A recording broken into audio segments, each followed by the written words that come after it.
All right. Thank you for being here tonight. I'm Barbara Shulin, and I chair the Piermont Democratic Committee. And we're really happy to host this debate. I'd like to introduce you to our committee members. Some may be still outside, but if they would please raise their hand. Margaret Grace. Don Guyton. Susan Sloan Whitty. Bruce Tucker. Peter Metzler. Nathan Mitchell. And Martha Schulman.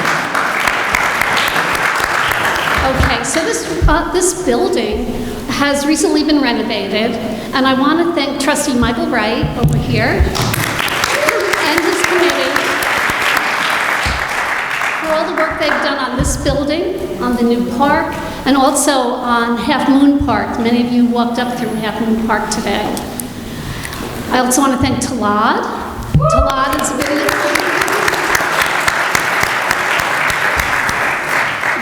Those of you who use the community center know Talad. He's videotaping tonight's debate, so we're going to share it for those who can't attend. The link will be available tomorrow on social media. And we want to thank Talad also for helping to get the space in order for us today.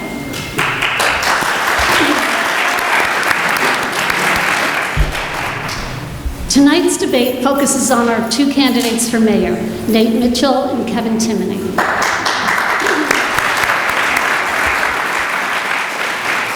But I do also want to acknowledge that there are two trustees candidates on the ballot but are running unopposed, Kate McCabe and Michael Wright. Most importantly, the committee wants to thank Doria Hilsman. Doria is co-president of the Rockland County League, there she is, the Rockland County League of Women Voters, and we appreciate her agreeing to moderate this debate.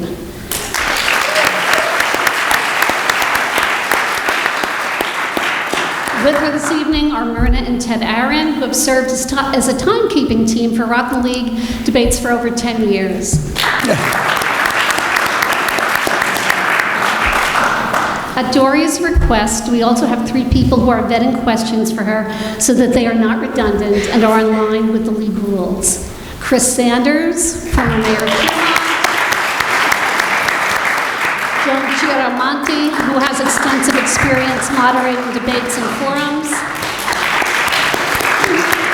And Jamie Ross. Jamie is a member of the executive committee of the Orangetown Democratic Party. Turn it over to Daria.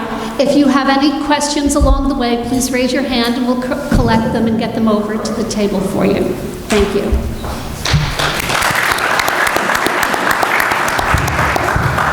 Okay, good evening again. Thank you all for coming. Once again, my name is Doria Hilsman, and I'm very happy to be here tonight. The League of Women Voters is a grassroots organization that was founded in Chicago in 1920. We're nationwide with over 750 leagues throughout the country. We do not endorse or promote political parties or candidates.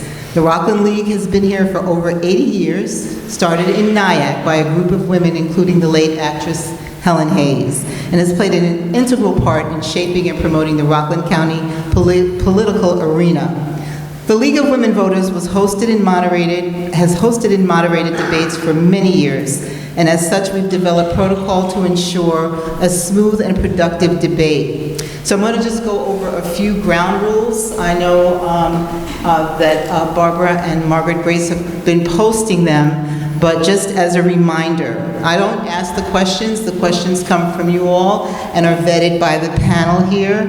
Our intention is, in good faith, to select questions that represent your interests. This entire event was produced for your benefit. Questions should be legibly written and must be addressed to both candidates. I don't choose the questions, as I said, and they will not be asked if they involve personal matters, are inappropriately hostile or gratuitous, address responsibilities outside of the mayoral office, or appear to be designed to make a statement rather than gaining information. We decided the order of debate earlier by a coin toss, and Mr. Timoney will begin. Candidates will be allowed opening statements, 2 minutes. Each question will get 1.5 minutes. They will have a minute for rebuttal, one rebuttal for each question, and their closing statements will consist of 1.5 minutes. Time limits on responses will be strictly observed. Our timekeeper will hold up a card to indicate when you all have 1 minute and then 30 seconds remaining, and then you must stop. In addition to the candidates' positions, you will also have the opportunity tonight to make some inferences about their character, poise, and demeanor. How well a candidate respects rules and protocols can give insight into his or her fitness to govern with integrity and fairness. Finally, there's no campaigning here, no signs or paraphernalia is permitted here in the debate hall. Personal recording is not allowed, so if I see it, and I don't have on my glasses, so you might get away with it, but if I see it, we're going to shut it down, so please don't do that. It's being recorded, and the recording will be made available to all of you. So please, no personal, it says no photography, but you can take pictures, just no recording. We ask that you show courtesy and abide by this policy. All right, let's get started. Our candidates tonight are Nate Mitchell and Kevin Timoney.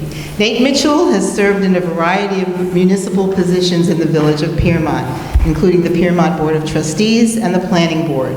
He's been a member of the fire department for over 15 years and serves as director and was previously the dive lieutenant. In his tenure as trustee, he served as liaison to the Planning Board, Zoning Board, Building Department, Fire Department, Department of Public Works, and the Parks Commission. He organized the COVID Food Pantry Program and manages operations for the Piermont Summer Concert Series. He has chaired and served on the Piermont Comprehensive Plan Committee and the Waterfront Resiliency Commission, and provides fractionalized IT management services.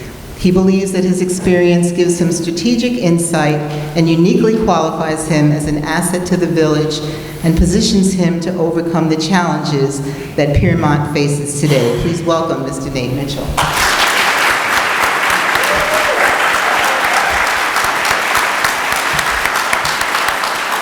Kevin Timoney holds a master's degree in urban studies from Fordham University. He's held positions in public service in New York City and the state of New York for over 22 years. He is currently the executive director of citywide contracts at the New York City Office of Technology and Innovation, where he oversees contracts representing over $177 million. He has led negotiations that ensured fair and competitive rates for New York City. He's developed best practices and secured $130 million worth of contracts from vendors of minority and women-owned business enterprises. In Piermont, he served on the Zoning Board of Appeals and founded the BTND, Better the Next Day, Run Club, to provide accessible fitness to all. He pledges that if elected, he will bring Piermont the same level of professionalism, fiscal responsibility, and collaborative spirit that he has cultivated throughout his career. Please welcome Mr. Kevin Timoney.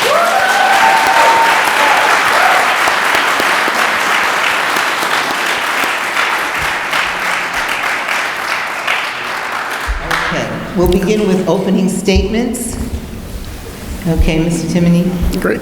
Thank you all for attending tonight. It really means a lot. My name is Kevin Timoney, and I'm running for mayor because I believe Piermont needs leadership that unites us instead of divides us. I was born here in Rockland County, and public service runs deep in my family. My father served on the NYPD, and my mother was a teacher in New City. I've dedicated 22 years to serving the people of New York City and New York State. In that time, I've managed large budgets, complex contracts, and delivered major technology and infrastructure projects. I built consensus among people with very different viewpoints. My family and I chose to move to Piermont because we love this village. I'm running for mayor because I want Piermont to remain a place where families thrive.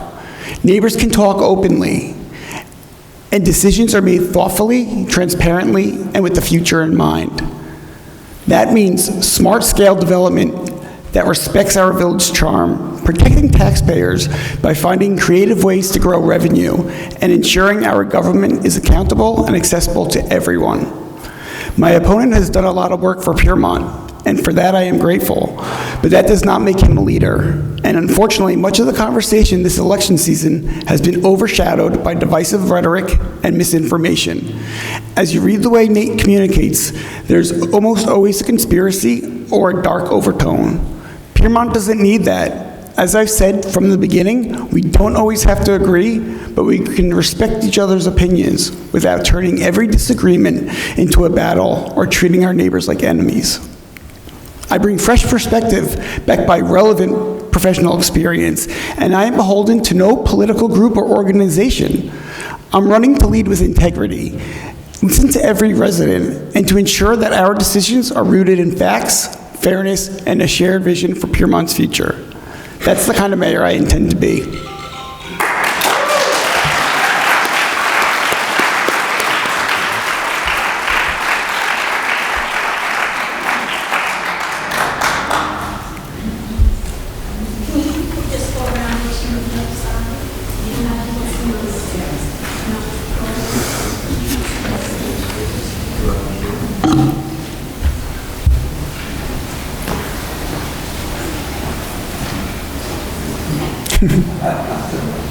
Welcome.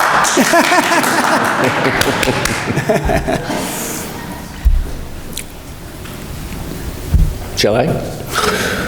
Okay, so thank you everybody for coming. We have a great turnout tonight. It's really fantastic. I hope our turnout is this good for the actual elections. That'll be important also. My name is Nate Mitchell, and I'm running for mayor because Piermont needs a real new perspective in Village Hall. We need leadership that values quality of life, public safety, and our environment, both natural and built. We need a village government that operates with transparency and complies with open government laws in good faith. We need government that operates with fiscal responsibility and compliance with all laws and regulations governing municipal finance. We need leadership that engages with our residents to understand the challenges we face today and chart a sustainable path into an uncertain future. My administration will work with residents and businesses to identify economic development opportunities that are compatible with our infrastructure constraints and enhance our quality of life. We will seek to balance development with preservation of our community character as a charming, walkable collection of neighborhoods with a vibrant downtown commercial district. We will pursue funding to increase our infrastructure capacity and resiliency with urgency and agency. We'll work to address the challenges of affordability and access to housing to keep older residents here in Piermont and welcome young families to join our community.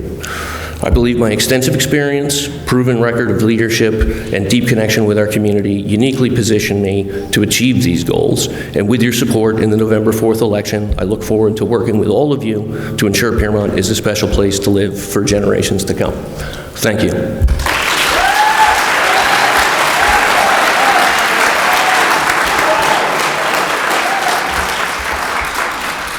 Mr. Mitchell, this first question goes to you. Please list your the top three challenges you see for this village, and I'd like you to focus on one which you feel is most important and why. Thank you. Top three challenges I would categorize into three separate categories. The first being environmental, the second being economic, and the third being social. And the environmental challenges that we face involve things like climate change and the increasing intensity, duration, and frequency of flooding events that we're experiencing. There is work that we can do in terms of infrastructure to help manage that. In terms of economic challenges, we've just lived through a period of intense inflation. All of our village expenses have gone up and are continuing to go up. And it's always a challenge to try to balance a budget without making things more difficult for families that are experiencing affordability issues already. And then the third one is social. And I have to echo some of what my opponent said in his opening statement, that over the course of the last 2 years, there have been some very challenging social times in Piermont with lots of folks that don't agree about issues about development and the impacts that they might have, and have gotten to be quite harsh at times. And I just want everybody to know that that's not what I'm about, and I'm happy to have a conversation with anyone at any time in this village about any issue, and not make it something about being right or wrong. Thank you. Same question. Your top 3 challenges you see facing the village, and concentrate on one and how you would address it. Sure, thank you. I see the top 3 priorities as zoning, fiscal responsibility, and infrastructure and safety. Regarding zoning, I think that's a topic on everyone's mind, and I think we need to create a new process that is transparent and also community engaged. We need to make sure that it favors no specific development. Also, we need to ensure that our future development in our business zone matches the architectural character of the existing downtown. For fiscal responsibility, we need to do an internal audit at our spending, see what we can cut down as waste and what is redundancy to save us some money. We need to look at the infrastructure and safety. I would like to use some of my contracts from New York City and from the state, where I have with the Office of Emergency Management, the Housing Preservation and Recovery. These are things that have already been done that we can use in Piermont and use to our advantage, these studies. Okay, thank you.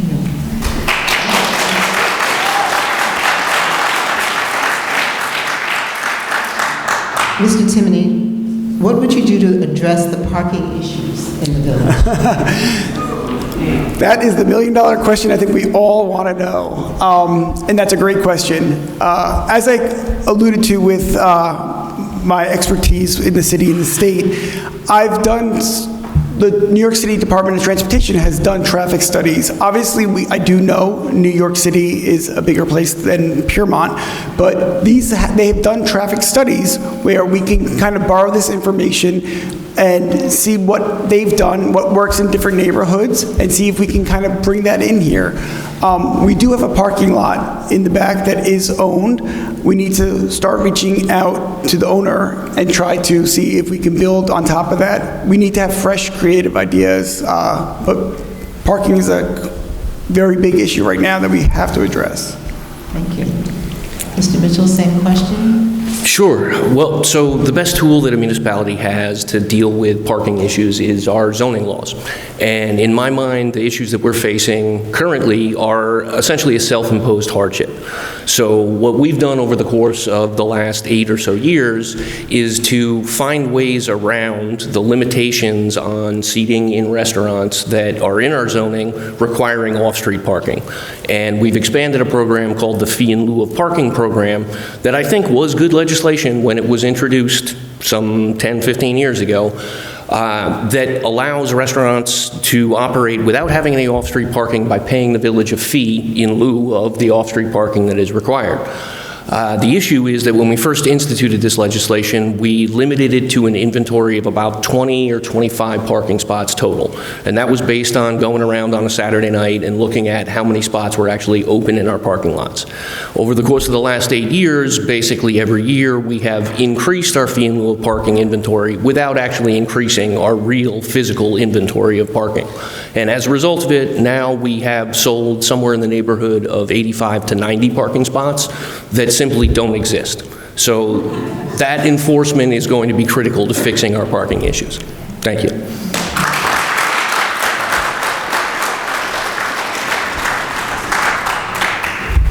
Mr. Mitchell, this question goes to you first.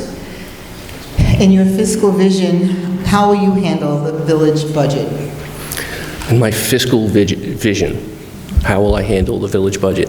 I mean, I've been through a budget process 6 or 7 times as a trustee over the course of the last few years serving as a trustee, and we have a process in place. It's actually kind of embarrassingly simple. It's kind of just an Excel spreadsheet, but we go through each year and we look at what our revenue is going to be from taxes, and we look at what all of our expenses are. And one thing I think we haven't done well enough in the last few years is to plan beyond a single year's budget. So what I would like to do is get back to looking at a 10-year capital plan and planning on what increases in village expenses we know are coming down the line, 2 years, 3 years down the line, and be prepared for that. Thank you.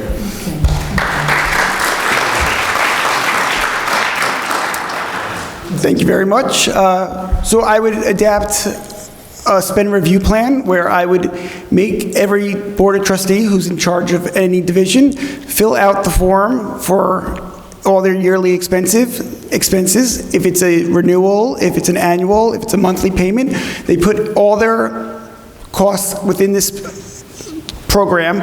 We then review it line by line. We would go over this to ensure that everything that they have aligned to their budget is accounted for. We then determine the payments through this. It's also an Excel spreadsheet. We're all very advanced here. But you would go through that and you would see if this is a recurring cost that we would need to do every month or every year. And you would just kind of go through that with each department, and then you would put that together with the budget. It's similar to what I'm doing right now in the city. Okay, thank you very much.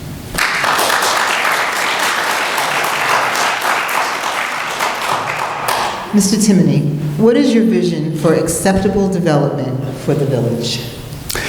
That's a great question, and I alluded to that before in one of my questions regarding zoning. I think we need to get our zoning in place because we need to have a transparent and a community-engaged process.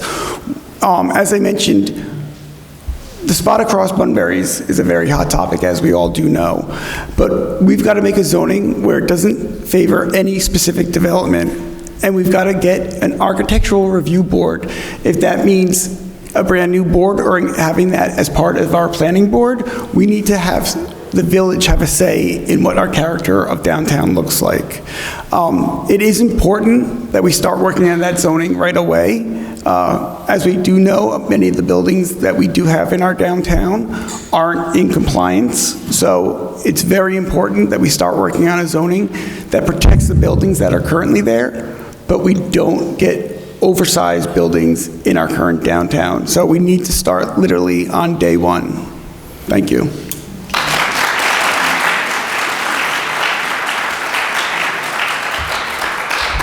Mr. Mitchell, same question.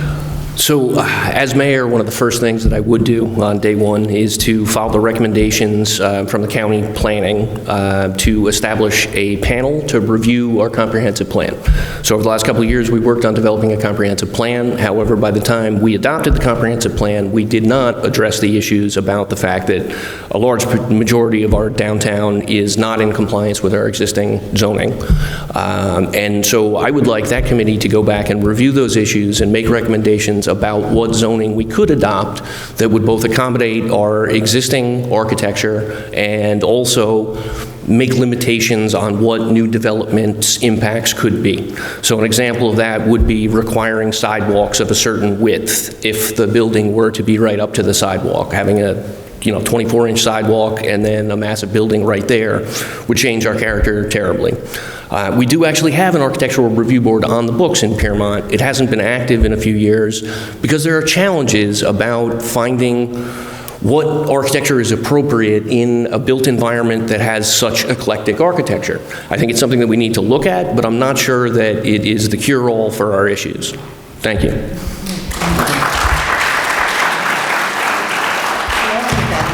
Building questions, Mr. Mitchell. How would you protect the village from the sea level rise? Apparently that's a thing here. That is very much a thing here, and I'm honored to be I'm honored to be asked that question as if I had the power to do that. So we face a lot of issues in terms of flooding. There are some that we can address with infrastructure. There are others that we need to simply accept and learn how to deal with.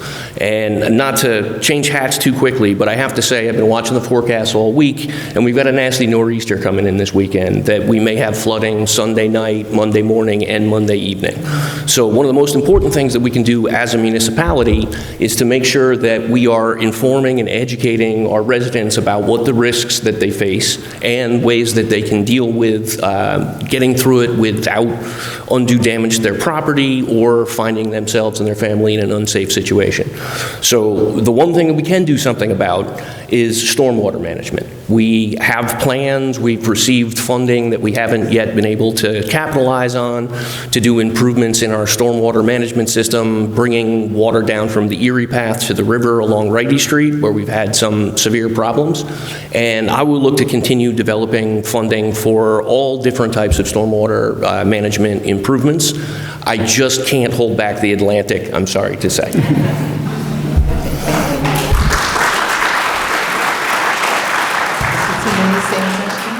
Yes, thank you. My opponent has great expertise in the water resiliency, and if elected mayor, I would love to work with him on some of these behalfs. I've read it, and there is a lot of great there's a lot of great stuff in there. One is to-go bags that I see. I think everyone should have those. I don't know if they're being utilized, but let's get donations from companies to donate, and we can hand these out to the people who are living in those affected areas to make sure in the case of a flooding or an emergency, they can get that.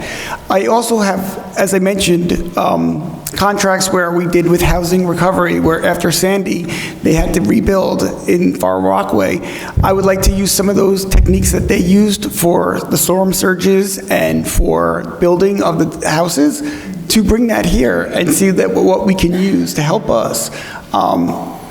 As well as for the Office of Emergency Management, they have a lot of tools that we may not even know about, but I have these contacts there that I'd love to bring here and try to get us more informed as well.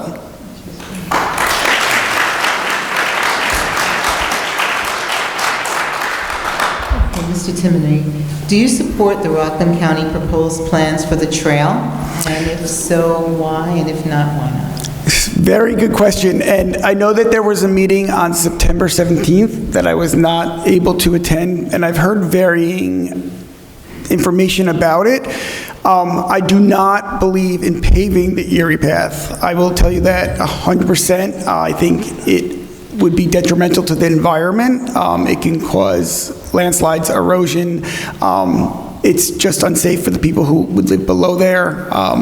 So no, I'm not for the Erie Path of the reconstruction. If it is for paving the streets that connect the path and putting up more signage to help, I think that's okay. I think the people running that are being a bit not trustful, where they're saying that they've reached out to people who live along the Erie Path to see if they want to have them build gardens on their behalf or make it more private. I know that that has not happened, so I'm not taking with what they're saying with much accuracy, but no, I don't believe in the construction of changing the Erie Path.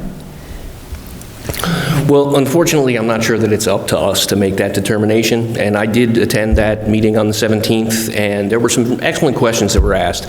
My opponent's completely right that adding impervious surface up there would be disastrous for some of the residents downhill. They claim at this point that there will be no paving done on the Erie Path, but they do not deny that it will, in fact, encourage people from outside our community to visit our community and pass through our community on their travels on the path. And there are some privacy concerns and there are some safety concerns that are valid from residents that live along the Erie Path. Many homes back right up to it and don't have fences or don't have any kind of security or protection from people. Right now, when you go up there and walk around with your dog or ride your bicycle, because it doesn't get a lot of traffic, it's not really a big deal. But I'm a little bit concerned that if we have a massive amount of traffic coming through there, it'll change the character of all of those backyards and make people feel like like they do need fences. The committee did offer to give privacy screens to any resident that wanted to have a privacy screen set up. But what I'm hearing from residents is, I don't want a privacy screen, I want privacy. And those are two very different things. So the other thing I'll mention about that is just that there is this new trend of people with e-bikes that go 40 miles an hour. And that's actually a dangerous situation if you're up there with your dog or if you're up there with your kid and somebody cruises by at 40 miles an hour. It's a very narrow path. So whatever happens with it, I think we're going to have to find some way. Thank you.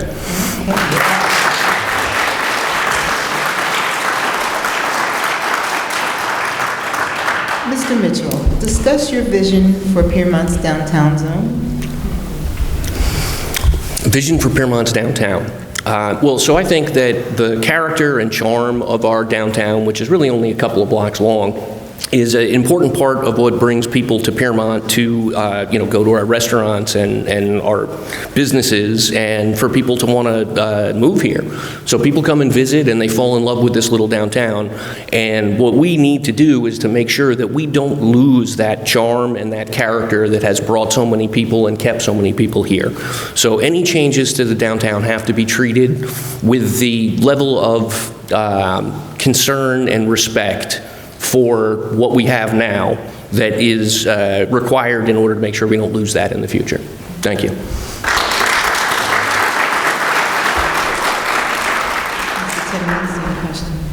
Thank you.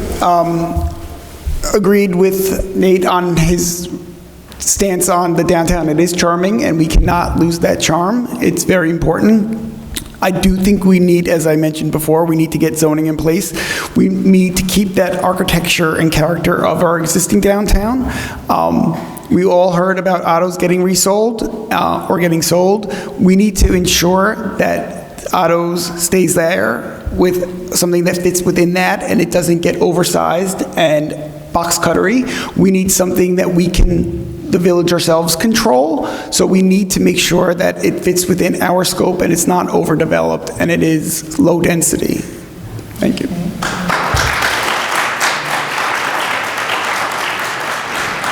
Along with that, Mr. Timoney, specifically, what would you do to protect green space? Oh, was that for me? Sorry, what was this? I didn't hear. What would you do to protect green space? Oh, thank you. So green space is obviously very important. I have a 5-year-old daughter who goes to the parks all the time. I think one way is talking with the developers who want to build on these spaces and try to work something out. I think when you go in on 100, you don't get anything. If you actually have an open conversation with them and a dialogue and see what they're trying to propose and you work with them, you can get a little bit more. I've actually had conversations with one of the owners who across the street from Bunbury's, and they've even said that they will contact the developer if I'm elected, and we can have discussions about getting that fence out, because I want to have there, obviously it's not part of green space, but it is part of having our downtown not be fenced in. We need to protect our green space. We need to, as we mentioned with the Erie Trail, these are places that we want to enjoy, and we've got to protect it. Thank you.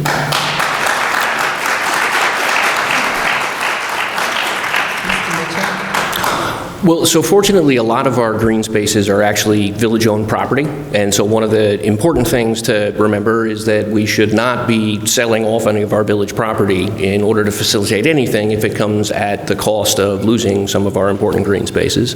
And also, our zoning laws are another important tool in the toolbox for controlling what amount of green space is available. For example, when a subdivision is proposed, the subdivision is required to set aside a certain amount of green space and dedicate it to the village as parkland. But we have an alternative. We have two fee lops in Piermont, just to be confusing. We have fee in lieu of parking and fee in lieu of parkland. And that fee in lieu of parkland comes into play in the situation where someone comes in with an application for a subdivision. They have the option of either setting aside some green space for us as parkland or paying us in lieu of it. And one of the things that I was a little bit bummed about was there is a proposal going on right now for the so-called Village Green to build 3 houses behind our Kennedy Memorial Monument, and we chose to take the money instead of the parkland in that case. I would prefer that we took the parkland and do that in all subdivision applications. Thank you.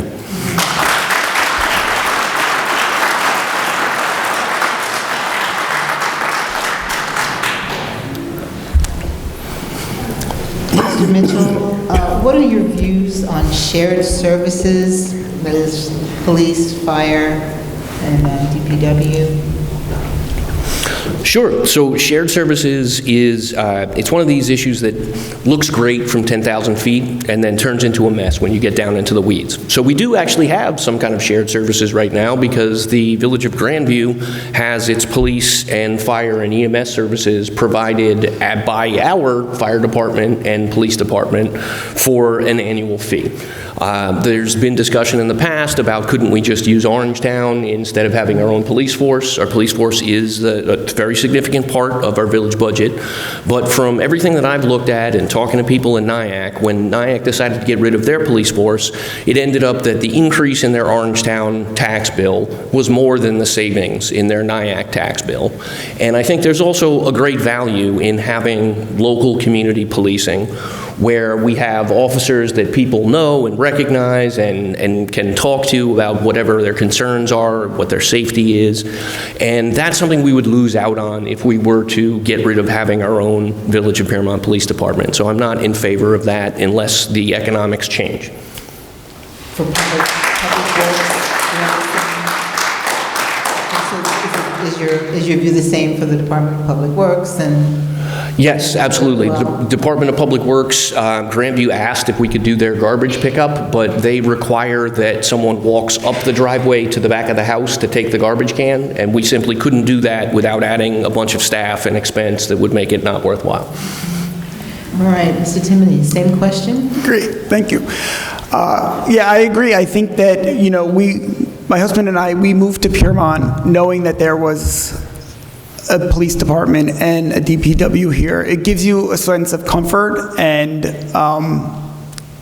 nostalgia that you know everyone, you know the garbage man, you know when the pickups are, they work with you, you know the times that come. So I think I enjoy having the police and the DPW and the fire department, but I think, as I mentioned, we need to be creative because these are expenses that we need to account for. So that's why we need to start doing creative. We have to start promoting our small businesses and everything so we can pay for this tax revenue. It is a luxury that we do have these, but it's a luxury that we are paying for, so we need to be creative so we can afford these. But I support having them all in the town, for the village for us.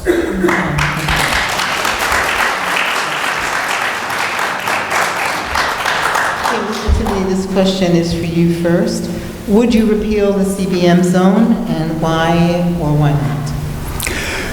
So yes, and the CBM zone does not exist. It's, we need to, and as I've been mentioning quite often here, we need to create a new zoning that is more in line with what the community feels and what the community wants. It has to be a transparent process. I understood what the CBM was doing, but I think that the community engagement was lacking there and the community going out there. So I want to make sure, I want to use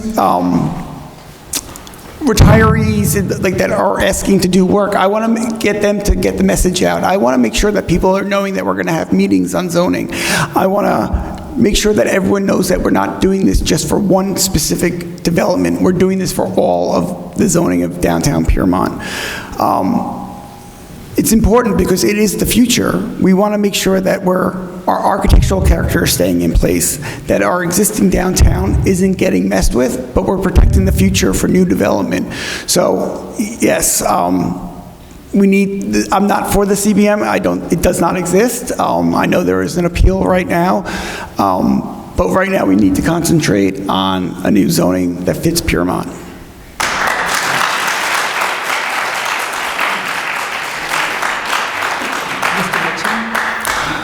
This is an issue we will absolutely be in agreement on. As mayor, I would immediately ask the board to repeal local law number 4 of 2023, which is a law that created the CBM zoning district. I know that it's been thrown out by a judge at this point, but we've never officially repealed it. And I attempted last summer to make a motion to the board to do just that off of the floor at a village board meeting, and I did not receive a second or any other votes in favor. So hopefully between then and January, our board has come around in their thinking about why we should keep this on the books, even though it's been invalidated by the Supreme Court judge. Thank you. Mr. Timoney, you asked for a rebuttal? Yep. I appreciate that, and I think that is great. But you did approve the CBM the first time and brought the motion for the local law as well. So I think I would like to know more about that. I'd like to speak to that, if that's acceptable. We'll give him a minute. Okay, great. So when we first were looking at passing the CBM zoning district, one of the things that the members of the board weren't aware of until a year later was that we were deprived of hearing from the county planning board on what recommendations they had about this zoning. We were advised that there was no problem with it and that this was something that we should move forward with. And I raised the objection at that time that several of the properties that would be included were within the 100-foot buffer of the 100-year floodplain, and our LWRP recommended that we discourage development in flood-prone areas. So I made the argument at that board meeting that we should edit the map to reduce the impact of the CBM zoning district, and I was able to get a map edit in compromise for me trading the one possible no vote, which would have not had any impact whatsoever, for a map edit. Once I became aware that we had not actually seen all of the information relevant to that question, I immediately brought up, prior to any lawsuits getting filed, why don't we just repeal the law? Okay. Thank you.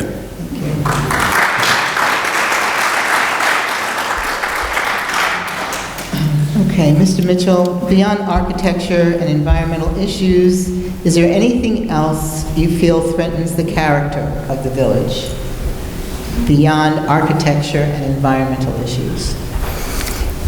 Threatens the character. I mean, one of the things that I've seen over the course of my lifetime here in Piermont is that our population has changed in my lifetime, and that does alter the character. I wouldn't characterize it as a threat, though. I think that's actually proper evolution, and I think it's great after a couple of decades of not having a lot of families in Piermont. We've got a bunch of new people that have moved in with young families and are, having a whole new generation of kids get to experience what it's like growing up here in Piermont. So I wouldn't call it a threat, but it is a change, and those changes will continue and are appropriate.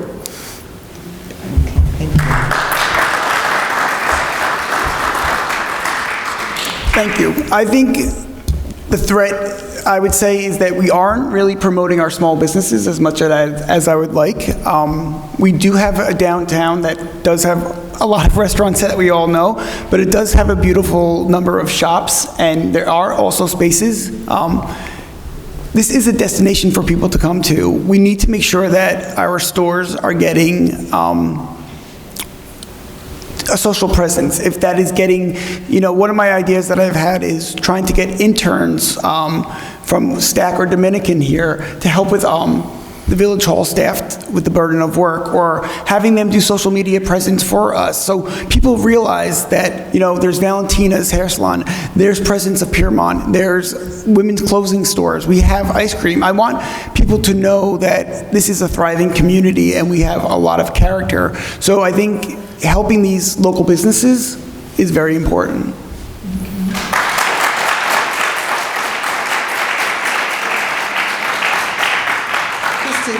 Shift gears a little here. What in your career experience uniquely qualifies you for candidate for mayor? And Mr. Timoney, we'll start with you. Sure. So as I've mentioned, and you probably are getting bored, I have 20 years public service experience, but with that, it comes knowledge of how government works. I know how long procurements take. I know how long to get a contract. I know how long it takes to negotiate with vendors and to work the system. I know when you're filing stuff with the comptroller, the ins and outs and how to get something done. It's something that takes over time, a process to learn.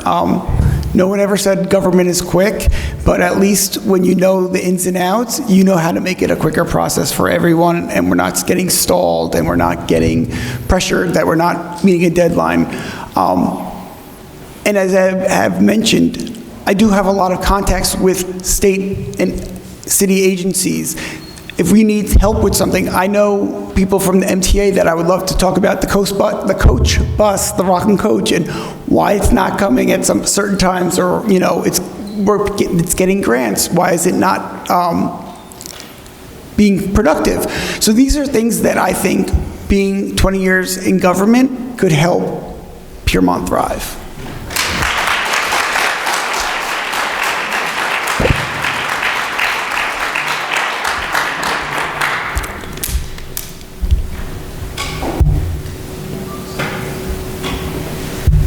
Mitchell. That's okay. So what I do for a living is I'm an IT consultant, and what I specialize in is working with businesses, large and small, to develop both processes and programs that bring together different islands of data and allow the organization to function more effectively and more efficiently.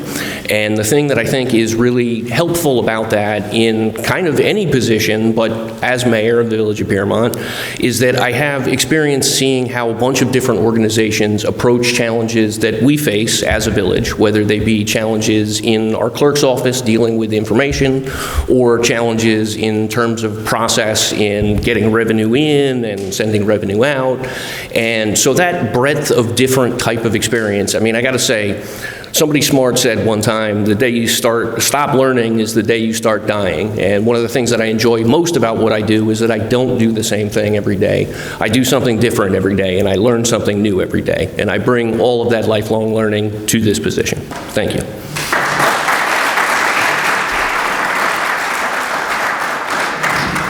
Mr. Mitchell, what are the elements that affect the quality of life for residents of a tourist destination?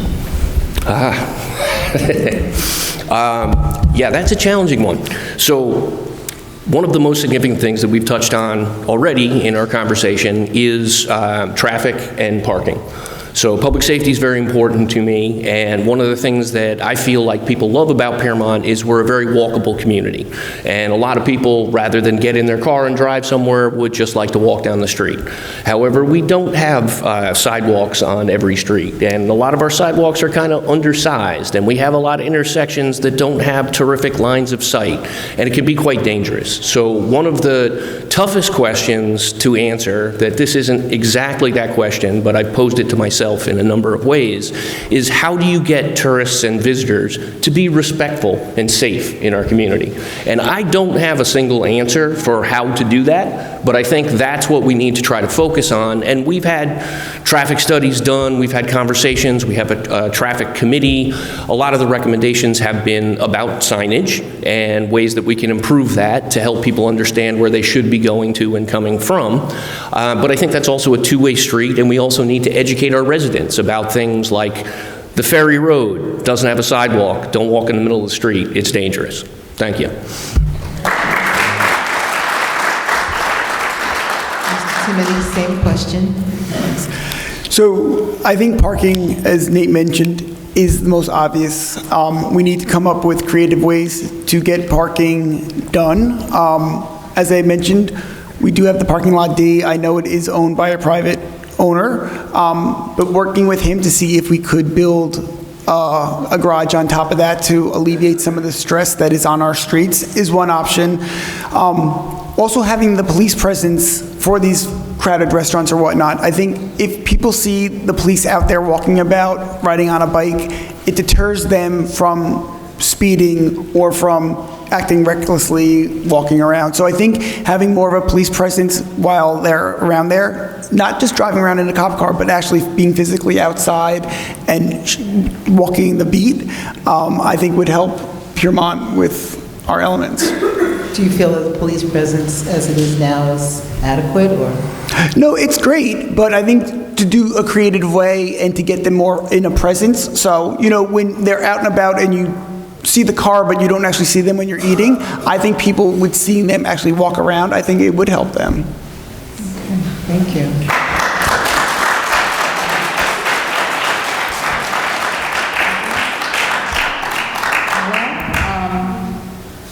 Do we have another question? No? No. All right, this will be our last question. One more. Where? Please explain your professional commitments, and how will this change or affect your availability as mayor? I'm sorry, and this question goes to Mr. Timmons. So, yes, that's a great question, and it was one I thought. As I mentioned before, I do have a 5-year-old daughter. Determining to run for mayor obviously is a big step, and it's a big thought process. That is why I decided to run as an independent, because I missed the Democratic primary, and it was something that needed thoughtful consideration. But the more I thought about it, the more, if you didn't like something, you have to go out and change. And I've realized I am fortunate enough to work from home 2 days a week, and I commute into the city where on those other days, but it's a commute on the bus, as I mentioned. I get a laptop. I would love to answer questions, work on spreadsheets, do that, do things. I'm a very good multitasker. As my husband knows, I wake up early. I'll go for a run. My day starts sometimes at 4:30 in the morning. Time is wasted if you're not doing something. So I'm up for a challenge, and I love it.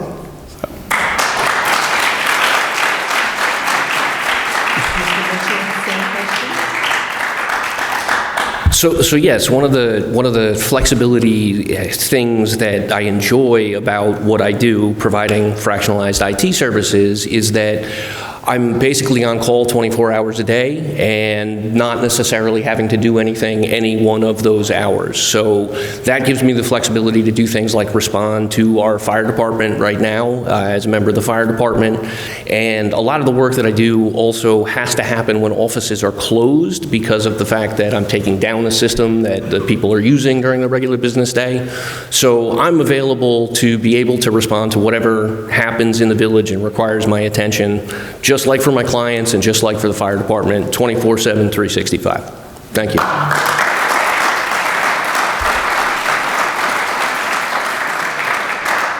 So you've all talked about transparency. You've each talked about it this evening. And how would you navigate the challenges of social media while still managing to get your message out effectively, correctly, and precisely? Okay, and this question is first for you, Mr. Mitchell. Sure. Well, so I think social media is not necessarily the solution to our transparency issues. There are open government laws in New York State that require the village government to publish a lot of information. All the work that the village government does is paid for by taxpayer dollars and is the people's work. So outside of social media, there's a lot of improvements that we can do and some that we have already undertaken to start doing in terms of our village website, but also in terms of our internal policies about who's responsible for making sure the information is available, whether it be on our website or whether it be in a bulletin board or an email or on social media. I think one of the things we need to do in terms of social media that I see other communities doing a better job of is we need to make a policy that some village staff is responsible for putting out announcements about things that are happening in the village. We had a bike race a week or so ago, and the village of Grandview put up a post, watch out, tomorrow it's going to be hard getting in and out of your house. There's going to be bikes going by all day. We had nothing, and it was embarrassing to me as somebody on the board right now that we weren't able of that, simple level of communication. So there's improvements that can be made, but it's also kind of a jungle out there.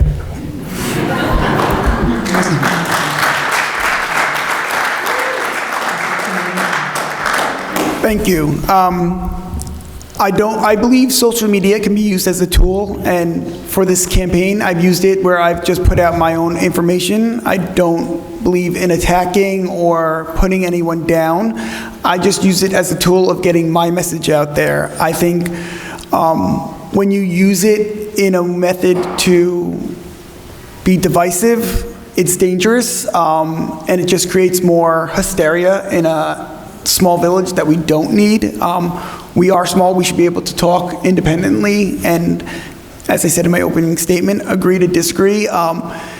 It gets pretty intense, and when you peel back the onion, you realize we're probably on the same page, but people get the vitriol is intense, and it does need to stop. And, we even have outside sources that don't even live here or have a vested business in here that want to attack every one of us. And unfortunately, Nate, you were part of that, and I think that needs to be brought up. You were part of bringing someone who is trying to divide this community, and that is really one of the reasons why I've decided to run, where I've been a victim of him for no reason other than trying to make this village a better place.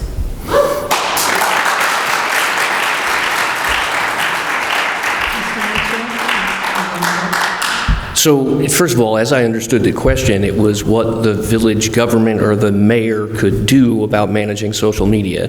And as much as I appreciate we're all trying to be nice here, I don't think it's very nice to try to redirect a question about what the village government could do into an attack on me based on some kind of false concept. I think you misread his answer. Pardon? The question was, how do you navigate the challenges of social media while still managing to get your message out effectively? That wasn't intended to be the village's message. My personal message? Well, I would imagine it would be in your capacity. Excuse me. I imagine this is in your capacity as mayor. Okay, so I did understand the question. So, right, the reason I raised my card to rebut was just that I feel like my opponent, rather than answering the question, tried to turn his answer into a negative statement about me. And I've gone out of my way to avoid doing that, and I don't appreciate that. That's all.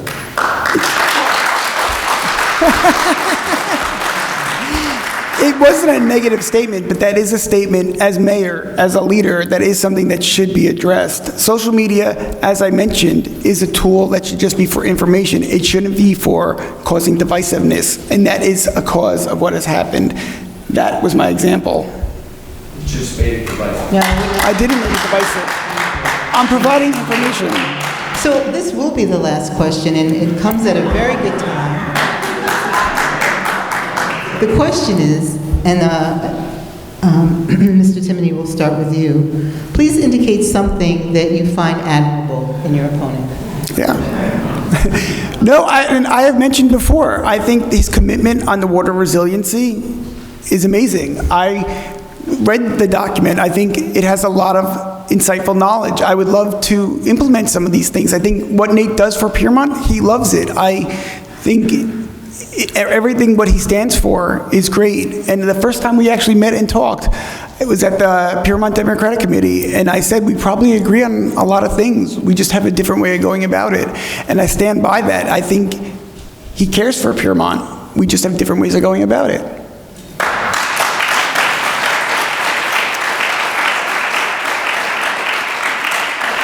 Mr. Mitchell, same question. Well, as someone who's run for mayor in the past, I must admire my opponent's ambition and energy to devote into getting as far as he has in the campaign thus far, and it is admirable, and I commend you on that. Let's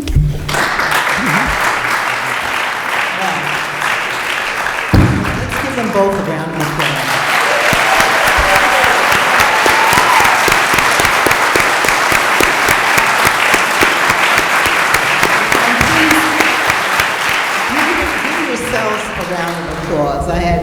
Yes, you guys.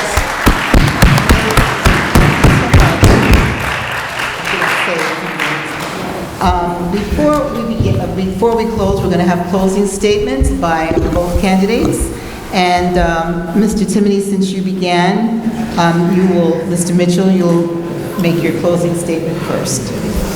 Thank you, and I'll keep this brief. I should mention that on the 29th of October at Village Hall, we're having a PWRC Town Hall meeting. We've been unable to do that for the last couple of years, and we have a lot of new residents, so I think it's really important that everyone turns up and learns as much as they can.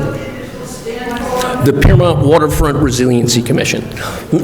Excuse me. And what we do in that meeting is we go over all the most current information about what types of flooding and storm risks we face, what people can do to protect their homes, and what people can do in an emergency situation to keep themselves and their families safe. And I would encourage everyone to participate in that because it's been a couple of years and there is new information coming out every year.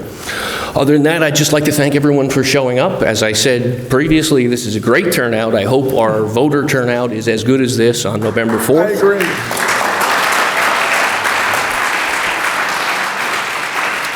So please just make sure to use your vote as your voice. This is how we determine the future of Piermont. Thank you. Timmy, you get the last word.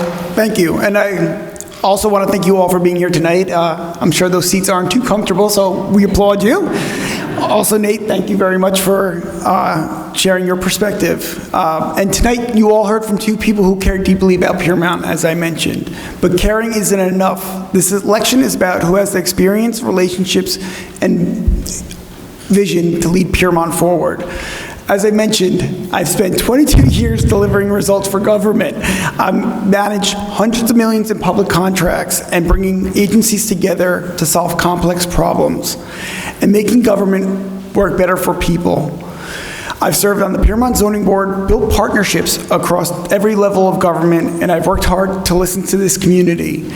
And because leadership starts with listening, it's about direction. We can choose to be thoughtful. We can choose thoughtful development that projects that protects Piermont's charm while straightening its future. We can grow responsibly and manage our finances wisely and make decisions based on facts, not fear. My focus is on results of safer streets, smarter zoning, and responsible budgets, and a government that works for you, not against you. We deserve leadership that's not just present for the fights, but prepared to fix them, and that's me. On Election Day, I hope I've earned your trust, your vote, and to lead Piermont into the next chapter. Thank you.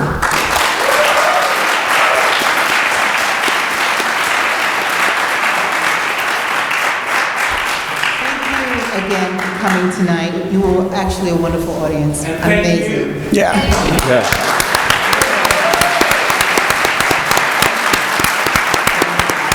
I hope we can all go home tonight having learned something useful. If your question didn't get answered, you can feel free to reach out to the candidates individually. Just want to remind you, Election Day is Tuesday, November 4th, and early voting begins on Saturday, October 25th. So vote. Thank you again. Good job, man. You too.